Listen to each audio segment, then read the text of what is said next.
Hola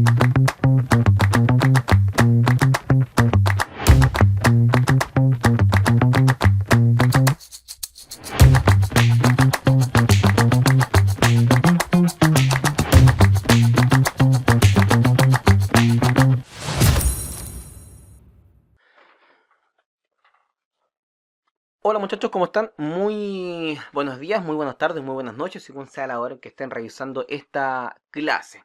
En esta oportunidad hablamos de una clase de fisiología donde nuestro objetivo va a ser estar conversando acerca de la célula y sus funciones. Ahora quiero dejar muy en claro desde ya que esta no se trata de una clase de profundización de los temas, solamente es un recordatorio de los elementos mínimos a recordar para poder desarrollar de buena forma todo lo que nos va quedando de semestre. Así que bienvenidos a Células y Funciones. Como siempre ustedes van a tener acá los aprendizajes esperados y de qué forma van a estar tributando para su formación como profesionales de enfermería. Así que primero vamos a hablar de cómo es que está organizada esta cosita que está acá. Esta cosa que es la célula. Si nos damos cuenta, la célula es la unidad más pequeña que tiene la naturaleza, como organismo a eso me refiero, que está rodeada por una membrana, al medio tiene un núcleo y está también compuesta en su interior de varios organelos y el citoplasma. Ahora, esta cosita que tenemos acá es la célula y la célula está compuesta por un núcleo, diversos organelos y el citoplasma, todo esto rodeado por la membrana celular. Ahora, recordemos que esta membrana celular también tiene la habilidad de poder separar los diferentes tipos de líquidos de nuestro cuerpo. Recordemos que tenemos el líquido, de acuerdo a lo que estuvimos viendo en la clase de homeostasis y organización de los líquidos, tenemos el líquido intracelular y también tenemos el líquido extracelular. El líquido intracelular es aquel que se encuentra al interior de la célula y también tenemos el líquido extracelular, que es aquel que se encuentra por fuera de las células. Pero también recordemos que el líquido extracelular se divide en dos, se divide en el plasma, y el plasma es la parte líquida que va viajando a través del vaso sanguíneo. Y también tenemos el líquido intersticial, y el líquido intersticial es todo aquel que va a estar por fuera de la célula, pero también afuera del vaso sanguíneo. Entonces es la hidratación que hay entre las diferentes células de un mismo tejido.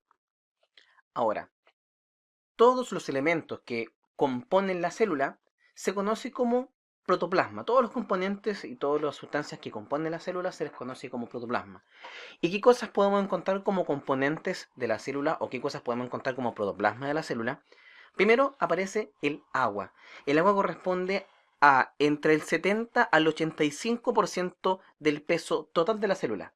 Es decir, si pusiéramos como ejemplo que una célula pesa 1 litro, 700 a 850 ml corresponde a el total del peso de la célula. También tenemos la presencia de iones, que son sustancias químicas inorgánicas, pero que logran traspasar a través de la membrana, tales como potasio, magnesio, fosfato, sulfato, bicarbonato y en menor proporción sodio, cloro y calcio. También otro elemento presente en el protoplasma corresponde a los lípidos, y los lípidos en general corresponde al 10% del peso total de la célula. Ahora, estos lípidos o grasa que contiene la célula están distribuidos en diferentes partes, tales como fosfolípido, y el fosfolípido es aquel que le entrega el soporte y la estructura a la membrana. También tenemos el colesterol, que permite que haya fluidez a través de la membrana. También tenemos los triglicéridos, que los triglicéridos tienen como función el almacenamiento de energía, la que se va a estar acumulando principalmente en las células adiposas. Es por eso que uno puede esperar que en personas que tienen una dieta alta en grasa, es posible que tenga un aumento exagerado de triglicéridos. Y también es probable que una persona que sufra de obesidad también tenga los triglicéridos altos. ¿Por qué? Porque si una persona come mucha grasa, su cuerpo tiene muchos triglicéridos. El triglicérido se almacena principalmente en las células adiposas. Así que una persona que tiene obesidad, tiene los triglicéridos altos y les acumula en su cuerpo, entre más triglicérido tiene, la célula adiposa más triglicéridos tiene, es más grande y su tamaño claramente va a ser mucho mayor. Y también tenemos las grasas neutras, que son conocidas como los triacilgliceroles, que también tienen como función estar siendo fuente de almacenamiento de energía.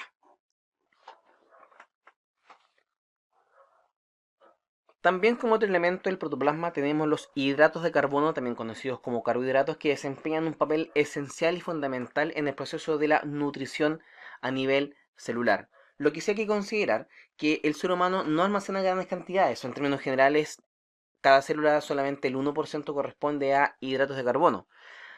En los músculos podemos tener que se observa que hay una cantidad aproximadamente un 3% y en el hígado más o menos de un 6%.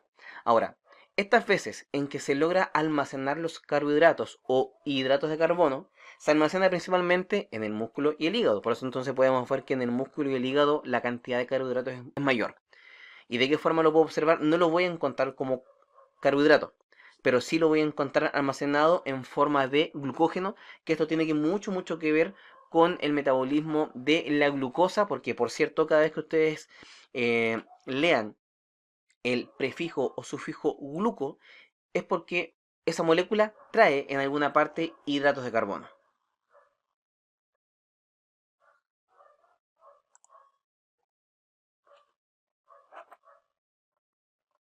Eso entonces en términos muy generales, vuelvo a reiterar, el protoplasma está compuesto principalmente de agua, que representa cerca del 70-85% del peso total. También tenemos la presencia de diferentes iones, y estos diferentes iones tienen diferentes cantidades de concentraciones. Hay algunos que están en mayor cantidad o concentración dentro de la célula, otros que están principalmente al exterior de la célula. También podemos ver que tenemos proteínas, que algunas van a ser proteínas estructurales que dan soporte y estructura a la célula. Y también tenemos las células, tenemos las proteínas, bien digo, las proteínas del tipo globular, también conocidas como funcionales, que son finalmente las enzimas. Y las enzimas son sustancias del tipo proteico que van a estar estimulando diversidad gigante de diferentes procesos que se van a estar activando gracias a las enzimas, que también vamos a estar hablando algunas de ellas cuando estemos en alguna de las clases que vienen a continuación. También tenemos la presencia de hidratos de carbono o carbohidratos, recordando que solamente corresponde al 1% del peso total. Sin embargo, si nos podemos analizar la célula de los músculos, esta porcentaje presente dentro de la célula muscular es cerca de un 3% y en el hígado cerca de un 6%. Esto entonces nos dice que el cuerpo, si hay alguna parte donde almacena glucosa, es justamente en los músculos estriados y en el hígado. ¿Y de qué forma almacena este carbohidrato? No lo almacena en forma de glucosa, pero sí lo almacena en forma de glucógeno. Si bien es cierto, la célula tiene su propia membrana plasmática, también hay que considerar que al interior de cada célula, como les comentaba recién, hay diversos organelos. Y estos diversos organelos también tienen su propia membrana. Lo bueno de aprender y estudiar esto es que la estructura o la conformación de la membrana plasmática que rodea toda la célula y la membrana que rodea a cada organelo en términos generales son bastante similares. ¿Por qué? Porque ambas están compuestas, uno, por lípidos, y los lípidos impiden el movimiento libre del agua y también de las sustancias hidrosolubles, ¿ya? Entonces permite que el líquido que tiene que estar afuera se quede afuera y el líquido que tiene que estar adentro se queda adentro, ya sea para el organelo o también la célula en su conjunto. Y también tenemos la presencia de proteínas, ya sea en la membrana plasmática o en la membrana del organelo, y estas proteínas van a estar atravesando por completo la membrana y van a estar formando canales. ¿Canales para qué? Canales para que estén cruzando de un lado para otro diferentes sustancias. Ahora, ¿de qué forma cruza esa sustancia X desde afuera hacia adentro o viceversa? Eso lo vamos a ver en la clase que viene más adelante, titulada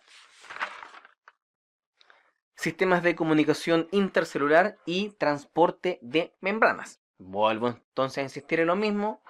Tanto la célula en su conjunto como cada uno de sus organelos, ambas tienen membranas, ambas están compuestas por lípidos y el lípido permite que el agua se mantenga donde debe estar, adentro o afuera, según corresponda, y también está compuesta por proteínas, las proteínas que van a estar atravesando por completo la membrana, formando entonces canales. ¿Y cómo es que está compuesta esta membrana plasmática? De varios componentes. Uno de los principales es que esta capa bifosfolipídica, es decir, esta capa doble, está compuesta por diferentes grasas. Está compuesta por los fosfolípidos, los esfingolípidos y el colesterol. El más abundante de todos, ya logramos más o menos sacar cuenta que son los fosfolípidos. Cada fosfolípido, que lo voy a estar marcando acá con este lápiz rojo, es esta unidad por completo, es solamente una. Por eso entonces que se llama doble capa o bicapa de fosfolípidos, porque tiene una capa que está hacia el exterior, es decir, hacia el extracelular, y una capa que está hacia el interior, es decir, el líquido intracelular. A considerar de cada unidad de fosfolípido está compuesta por una cabeza y está compuesta por dos colas. Las colas son hidrofóbicas. Y cuando me refiero a hidrofóbicas me refiero a que le tienen fobia al agua y no quieren estar con el agua. Así que entre sí se están mirando. ¿Para qué? Para no tener contacto ni con el líquido extracelular ni con el líquido intracelular. Pero a su vez, el fosfolípido, además de las colas, tiene como otra estructura esta cabeza. Y la cabeza son hidrofílicas, es decir, le gusta estar en contacto con el agua. Es por eso entonces que una cabeza se encuentra mirando hacia afuera, hacia el líquido extracelular, y la otra cabeza se encuentra mirando hacia adentro, hacia el líquido intracelular. Vuelvo entonces a insistir, la membrana está principalmente formado por diferentes grasas, fosfolípidos, esfingolípidos y colesterol. El más abundante de todos son los fosfolípidos y cada fosfolípido está compuesta por dos colas que son hidrofóbicas y una cabeza que es hidrofílica. Como son dos capas, ambos pares de colas están mirando hacia adentro y ambas cabezas están mirando cada una hacia el diferente líquido con la que va a estar en contacto, sea el líquido intracelular o sea el líquido extracelular. También tenemos que como composición de esta membrana tenemos algunas moléculas de colesterol que en este caso están marcadas en este esquema ahí. Y vuelvo a reiterar, pese a que recién lo dije en esta misma presentación, que el colesterol que se ubica en la membrana plasmática tiene como función aumentar la fluidez y permitir el paso de ciertas sustancias. Esta membrana, formada por fosfolípidos, es altamente permeable a sustancias liposolubles. Pensemos y escuchemos bien la palabra. Cuando hablamos de una sustancia que es liposoluble, es porque es soluble en lo lipo, y los lipos siempre son asociados a grasas. Así que, para que una sustancia pase desde el líquido extracelular en dirección al intracelular, tiene que ser capaz de pasar por las grasas. ¿Cuáles grasas? Las que se encuentran en el interior de la membrana plasmática. Así que tenemos que hay una molécula que se encuentra acá, que quiere cruzar hacia el intracelular, tiene que tener la capacidad de ser soluble en grasas. Por eso tiene que ser liposoluble para poder pasar por acá y cruzar de un ambiente a otro. Entre ellos tenemos oxígeno, dióxido de carbono y alcohol.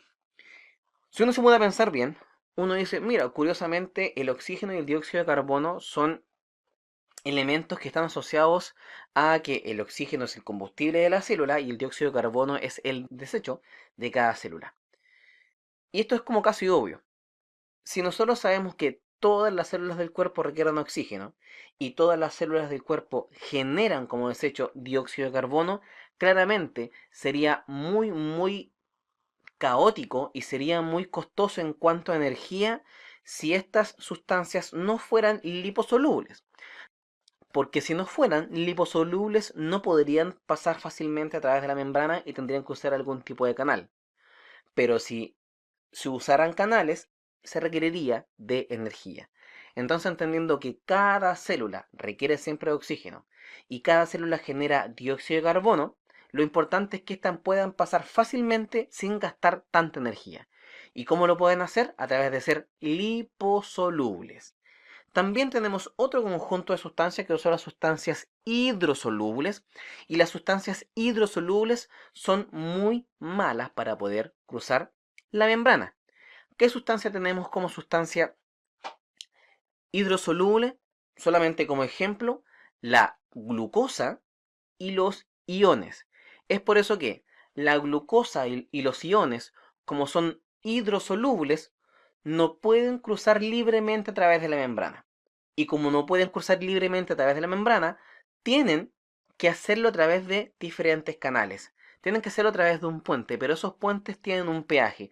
Y ese peaje cuesta energía.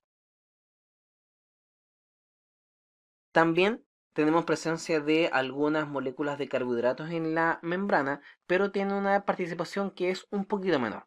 Tal como les comentaba recién, una molécula de un carbohidrato se puede unir con una proteína y de esta forma entonces forma un receptor. Pero también existe una sustancia llamada el glucocáliz. Y el glucocáliz se caracteriza porque es un recubrimiento que rodea a la célula. ¿Y cuál es la función del glucocáliz? Es una especie de pegamento que va a permitir que las diferentes células entre sí se vayan adhiriendo para formar una estructura y un tejido que sea de mayor tamaño. La importancia que tienen estos carbohidratos, a pesar de que en cantidad son muy poquititos, son cuatro elementos. Uno, poseen carga negativa. Y al poseer carga negativa, van a estar siempre repeliendo moléculas o sustancias que tengan carga negativa. También tiene como segunda función, y algo se lo estuve comentando recién, es permitir la unión entre sí de las diferentes células para formar tejidos. También tiene la función de ser receptor para diferentes hormonas o diferentes sustancias. Y también participa en algunas reacciones inmunitarias por parte del sistema inmune. En cuanto a la presencia de proteínas en la membrana, existen dos tipos distintos. Están las proteínas integrales y también están las proteínas periféricas. En cuanto a las proteínas integrales, tienen diversas funciones. Uno, funcionan como receptores de sustancias. Es decir, aquí tenemos un ejemplo que va a ser una proteína que se junta con una molécula de un carbohidrato para formar una glucoproteína y va a funcionar como receptor. Y cuando me refiero a que funciona como receptor, es aquella que va a estar recibiendo los mensajes provenientes desde otras células para enviar un mensaje al interior de la célula. También tenemos que hay otras proteínas que son parte de la membrana que tienen la función de ser transportadores, que este transporte puede ser a favor o en contra el gradiente de presión, que lo vamos a estar entendiendo cuando veamos justamente la clase de transporte a través de la membrana, y también tiene la función de canal, que un canal es simplemente que es un túnel que permite el paso desde un ambiente al otro, esta vez sin gastar tanta energía como lo diría, por ejemplo, en el caso de una proteína en forma de transportador. Vamos a ver un pequeño video, chiquillos. Tiene el código QR, abajo su link para ver en YouTube, en caso que lo estén viendo en el PDF. Veamos. The plasma membrane is a fluid skin of lipids and protein that surrounds and protects the cell and controls what can enter and exit. Dispersed across the plasma membrane are proteins that allow the cell to import nutrients, export wastes, and to communicate with other cells. Bueno, este videíto, lamentablemente no alcancé a ponerle la traducción, pero habla de que la membrana plasmática es una especie de piel que está hecha de lípidos y proteínas que protege la célula porque la está rodeando y está controlando la entrada y salida de diferentes sustancias. La cruzan diferentes proteínas que van a estar haciendo la función de permitir la importación o exportación de diferentes sustancias.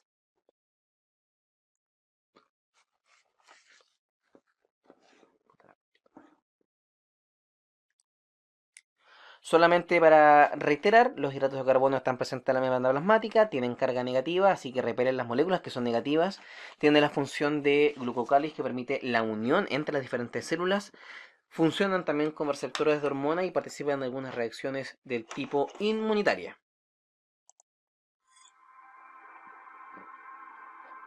Ahí podemos ver entonces en el video, estamos viendo una célula por afuera. Podemos ver las diferentes dos capas que tiene la membrana y llegan diferentes hormonas que llegan hasta esta proteína que cruza la membrana desde afuera hacia adentro, y una vez que llega esta enzima u hormona hasta el receptor se activa y envía un mensaje hacia el interior de la célula. Si ustedes gustan nuevamente, pueden ver a través del código QR o a través de darle clic en el link.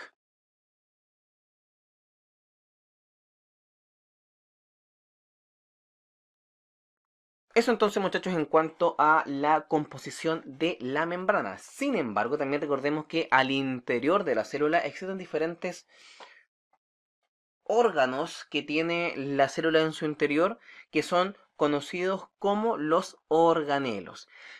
Si bien es cierto, esto es contenido que ya tienen que haber visto en alguna asignatura anterior, vamos a hacer solamente un pequeño repaso y un recordatorio de qué se compone cada una de ellas. Primero tenemos el retículo endoplasmático. La función del retículo endoplasmático es sintetizar diferentes sustancias. Y estas diferentes sustancias pueden ser proteínas, hidratos de carbono, lípidos, pero también pueden ser capaces de sintetizar otros organelos que son parte de la célula, tales como por ejemplo los lisosomas, los gránulos secretores y algunas vesículas. En términos generales, el retículo endoplasmático está compuesto por túbulos y vesículas que cubren gran parte del citosol. The endoplasmic reticulum is a maze of internal membranes that serves as a site of manufacture, storage, and transport of ions, lipids, and proteins. Ahora, en algunos libros que son un poquito más antiguos, hacía la separación entre el retículo endoplasmático liso y el retículo endoplasmático rugoso.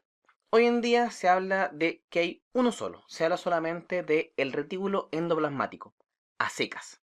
Sin embargo, en la pared del retículo endoplasmático se unen unas estructuras llamadas ribosomas, y es la presencia de los ribosomas presentes en el retículo endoplasmático que permite la síntesis en particular y en especial de proteínas.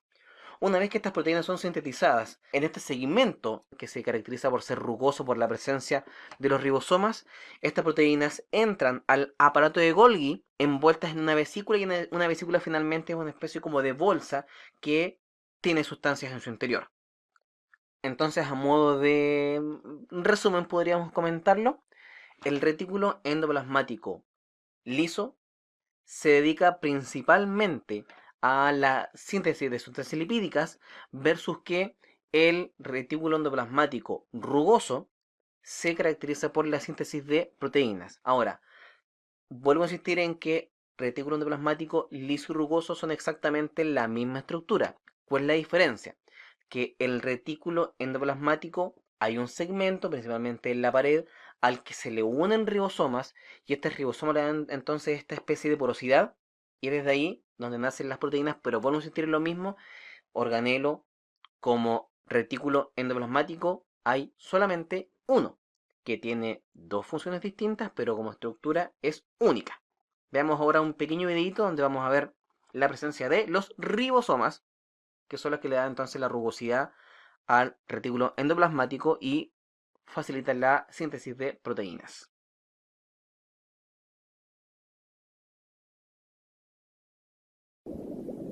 Ribosomes are protein-making factories that read the genetic information contained in messenger RNA from the nucleus and use it to manufacture proteins.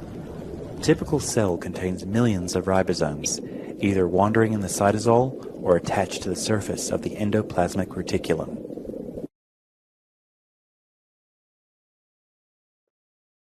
También tenemos como otro organelo presente en la célula el aparato de Golgi.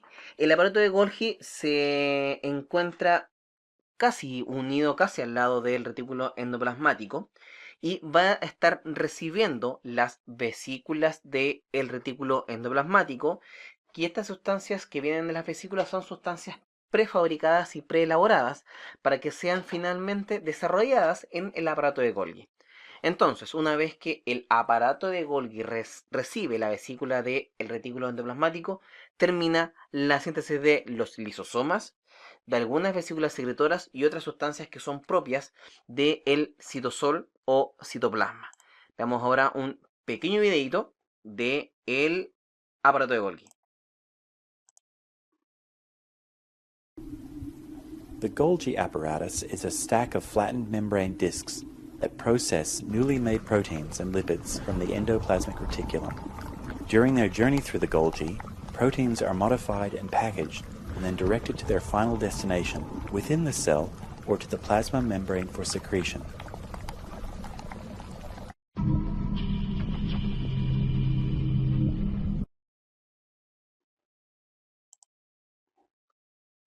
Si hacemos una pequeña captura de pantalla, chiquillos, del video que acabamos de ver, nos damos cuenta aquí.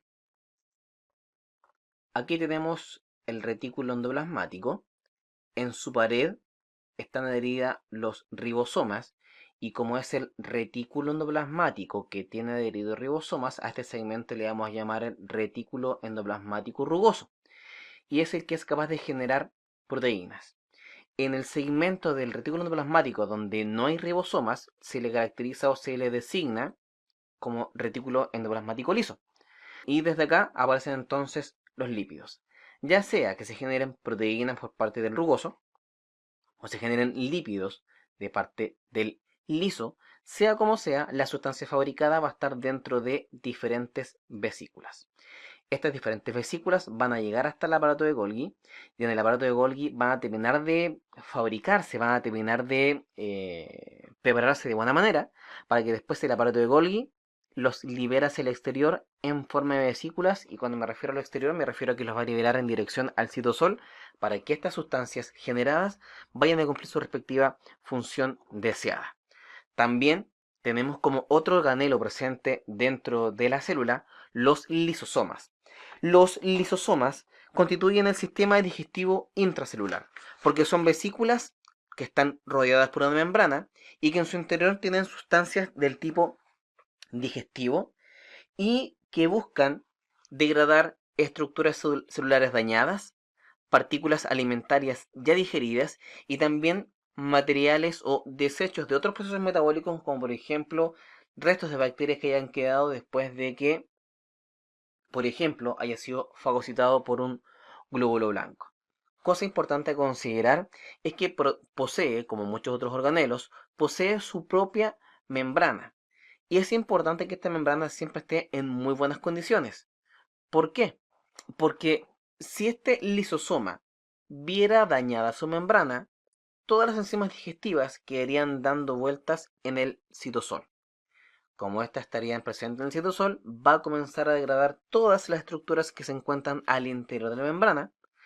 Así que va a literalmente a comerse la célula porque la va a degradar y la va a terminar transformando en glucosa desde los carbohidratos y en aminoácidos desde las proteínas. ¿Ya? ¿Por qué? Porque literalmente va a ser una digestión de la misma célula. Por eso entonces que este organelo es muy importante que su membrana se mantenga intacta para permitir entonces que, comillas, este ácido que se encuentra al interior del lisosoma se mantenga siempre ahí y no sea capaz de dañar otras estructuras.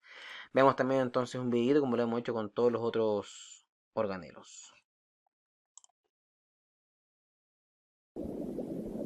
Lysosomes are small vesicles that digest and break down food, waste materials, and unwanted cell debris, and recycle their components as nutrients. The interior of lysosomes is acidic, which activates digestive enzymes that only work in this environment.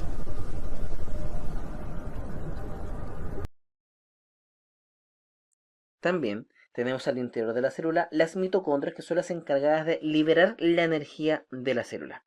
Esta energía se consigue principalmente de las reacciones químicas con los tres tipos de alimentos: glucosa derivada de los hidratos de carbono, los ácidos grasos derivados de las grasas y los aminoácidos procedentes de las proteínas.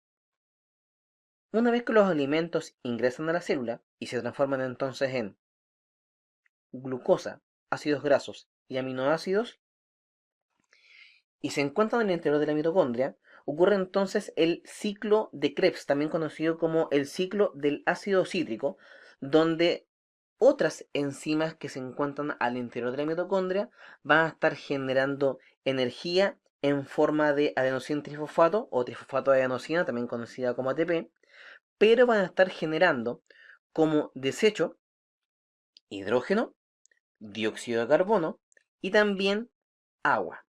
¿Por qué les cuento esto?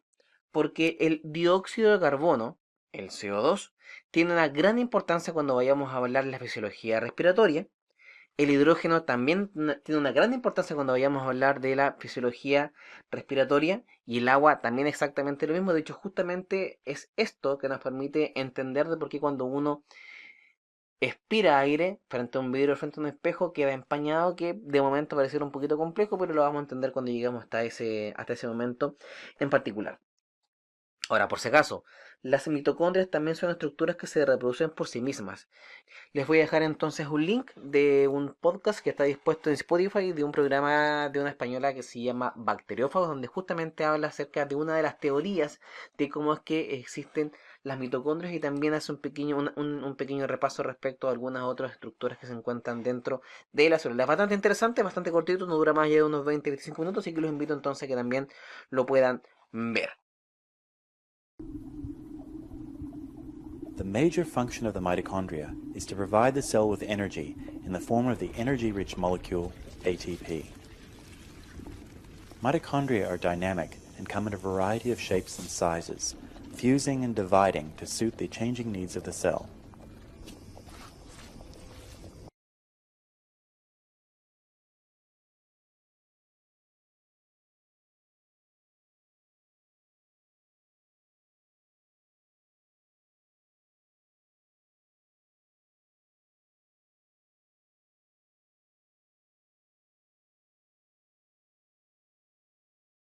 Ahora, el ciclo de Krebs, en realidad, si uno quisiera hacer una descripción completa y detallada, es esto. Probablemente ustedes vieron algo un poquito más abreviado cuando estuvieron haciendo la asignatura previa al ingreso de fisiología. Ya, así que tranquilidad. Bueno, les voy a dejar un pequeño video, quizás a lo mejor algunos de ustedes lo han visto, quizás hasta les sirvió para poder estudiar, pero los invito entonces a ver este video de cómo con rap se puede aprender el ciclo de Krebs. Ciclo de Krebs. Rap para la facultad. Rap medicina. Se condensa el acetil-CoA y el oxalacetato. Por la enzima citrato sintasa se forma el citrato. Y el citrato se deshidrata, formando el cisaconitato por la enzima conitasa. Y pasa por la misma enzima conitasa. El cisaconitato con H2O se hidrata.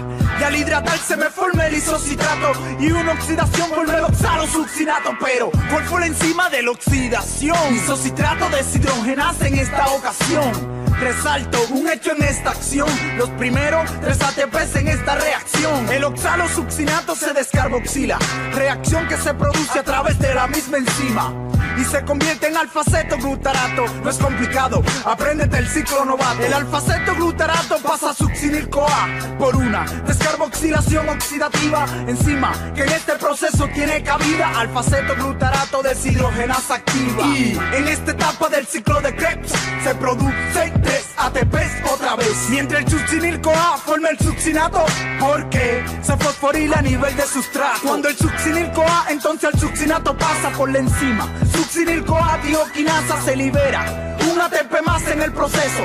Llégale, colega, al ciclo que tú sabes de eso. El succinato pasa al fumarato por oxidación, produciendo 2 ATPs en liberación. La succinato deshidrogenasa con su introducción fue la enzima que aquí tuvo participación. El fumarato pasa al malato cuando se hidrata, realizado proceso por la enzima fumarasa, y el malato se oxida y de momento pasa, actúa la malato deshidrogenasa. Entonces el malato vuelve al oxalacetato, liberando 3 ATPs en tan solo un rato. Luego sigue el proceso como inició el principio, y llega el acetil-CoA de nuevo y se repite el ciclo. Se condensa el acetil-CoA y el oxalacetato. Por la enzima citrato sintasa se forma el citrato.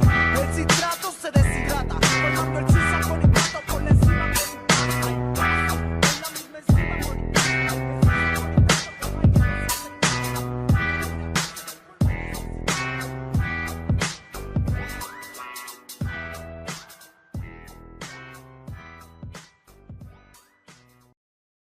Ahora finalmente, muchachos, vamos a hablar un poquito de la ingestión de la célula, conocida como el proceso de la endocitosis. Cuando hablamos de endocitosis nos referimos al proceso en que la célula va a estar ingiriendo diferentes partículas, es decir, partículas que se encuentran en el líquido extracelular y que la célula busca que ahora estén en el ambiente intracelular. Dentro del proceso de la endocitosis, en realidad tenemos dos subtipos. El primero que aparece es la pinocitosis. Y la pinocitosis se caracteriza porque es la ingestión de pequeños glóbulos de líquido extracelular que forman vesículas diminutas en el citoplasma celular. ¿Cómo es que ocurre esto? Tenemos unas vesículas revestidas y estas vesículas revestidas tienen ciertos receptores. Cuando una sustancia llega a esta fosita, que ese es su nombre técnico, una vez que llega a esta fosita, esta molécula que yo quiero capturar hace contacto con los receptores. Entonces estas hendiduras revestidas, llamadas fositas, reciben la sustancia que se quiere llevar hacia el interior de la célula y tiene contacto con estos receptores.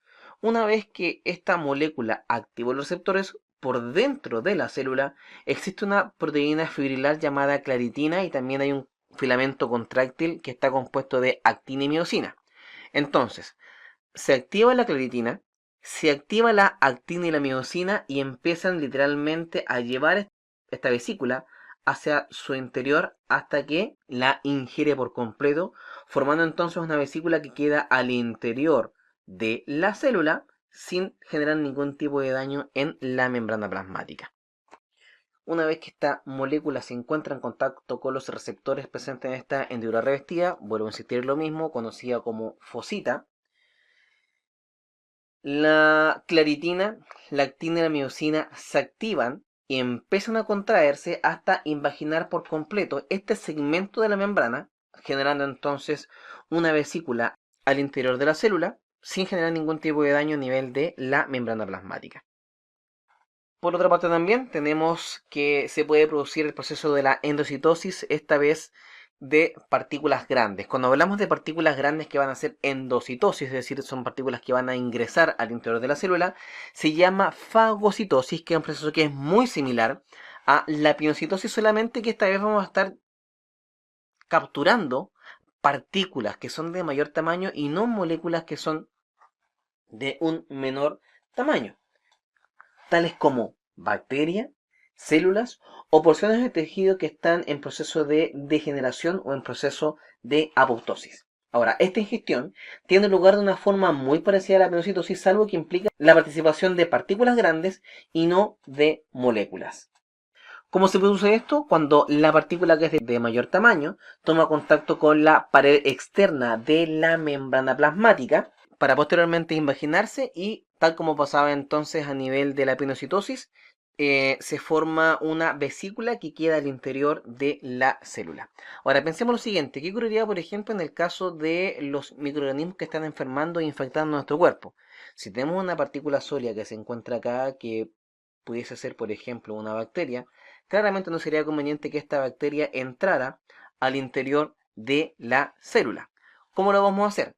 Entonces, algunos glóbulos blancos van a generar anticuerpos. Estos anticuerpos van a empezar a rodear y a envolver la bacteria. Al rodearla y envolverla, se torna rugosa. Como se torna rugosa, tiene un mejor contacto con la membrana. Así que, como se vuelve rugosa y tiene mejor contacto con la membrana, se activa de mejor forma los receptores y finalmente entonces se logra capturar esta gran partícula. Cosa importante entonces, aquellas células que logran hacer la fagocitosis son solamente los macrófagos y los leucocitos, y a este proceso le vamos a llamar la opsonización, es decir, cuando la fagocitosis está intermediada por la presencia de anticuerpos, se llama opsonización. Eso, muchachos, eso ha sido todo entonces en cuanto a la clase y un pequeño repaso rapidito de lo que son las células y sus diferentes funciones. Eso, muchachos, que estén muy bien, cuídense, éxito y nada, po, sería todo. Nos vemos. Chao, chao, chao.